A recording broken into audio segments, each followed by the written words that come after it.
What is up, Killerkev here, and today back with a brand new episode of 5 new console mods to hit the Bethesda website this week. This is going to be episode 531 within my series, but without further ado guys, let's just jump straight into the video.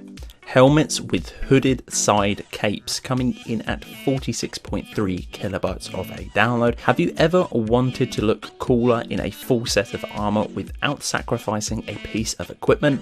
Certain helmets do have that particular feel, and you just want to bung a hood or even sort of a cloak alongside it, but can't because the assets won't let you? Then look no further. To obtain all of these particular helmets, head over to the Sleeping Giants Inn at Riverwood. Once inside, look left just upon the first table and you will find an abundance of these hooded side caped helmets.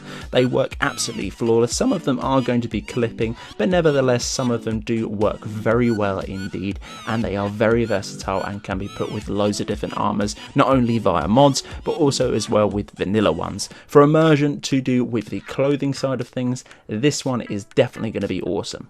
Better Animals coming in at 53.1 kilobytes of a download, a port from the hospitals..Com. Just a heads up guys, this mod is not compatible with Wild Worlds Special Edition, Sky Test and other different mods that edit the animals, NPCs and features.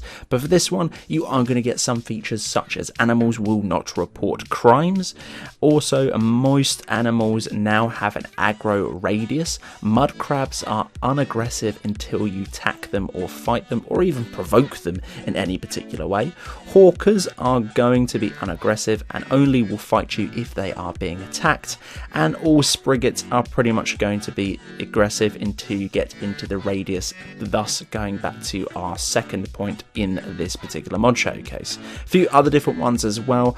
Owner's horses are essential and will not die, they will move faster, and they are going to be unaggressive until you fight them. Shadowmere on the other hand though is still going to be aggressive when you will fight him. This is a very interesting mod. It sort of, I would say, very immersive to the animal side of things, as I don't understand how animals can report crimes. Woody's Real Pine Trees HD Redux coming in at 10.3 megabytes of a download. This is going to be the mod author's second attempt at retexturing the pine trees within Skyrim.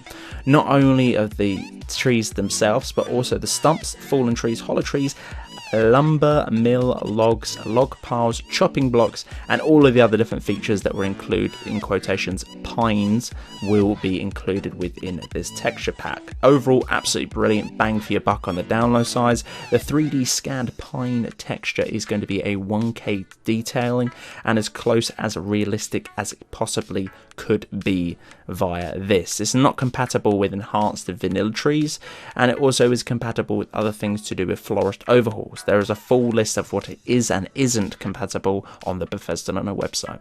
Civil War Refugees coming in at 77.4 kilobytes of a download.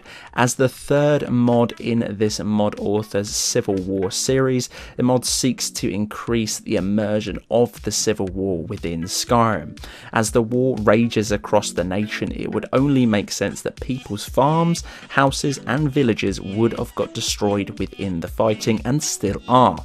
That is what this mod does. It adds the people who have lost almost everything to this war and adds them and finding themselves out in the cold, makeshifting camps outside of Riverwood, Solitude and Windhelm, and a few other different ones that are scattered around the place here and there. A great immersion mod for such an incredibly low download size, not only to do with the lore of the Civil War, but also as well to make sense and encompass that within Tamriel. The great city of Dawnstar coming in at 1.1 megabytes of a download. This is going to be one of many of the holds that we will be covering of this, the great city of this week. They are absolutely awesome, and I will be praising pretty much all of them, as we are going to be covering all of them on the channel this week. But for this particular one, it is going to be a port from the nexusmods.com, and the Dawnstar is going to be playing a major port city in one of Skyrim's most important trade centers. It lies through that via the Skyrim game and doesn't actually promote promote it that much. It is a great center of the trading, and also as well should reflect that via game. This mod definitely does enhance so many other different things with wooden houses and loads of other different interior and exterior things scattered around Dawnstar to make it look absolutely gorgeous and worthy of a hold, and a national sort of, I suppose, treasure, if you want to flow it into there, of the game itself. It definitely does make settlements and hold a lot more bigger and feel like they're actually something within the game. So guys, that's the end of this video. Hopefully you guys have enjoyed. This has been episode 531 within my series. Guys, if you're new around here and you haven't done thus so, make sure to click that subscribe button. It does help me out an awful lot. We are growing extremely quick this month, and I really am loving all of your support. Struggling to get back to all of your comments, but do see them, do not worry about that. But behind the scenes, I'm creating a lot more content with the time or the pandemic that we are struggling and going through as well, guys. Hopefully you guys are doing all right as well. Just checking in on you. But guys, until the next one, Killerkev here, and Killerkev out.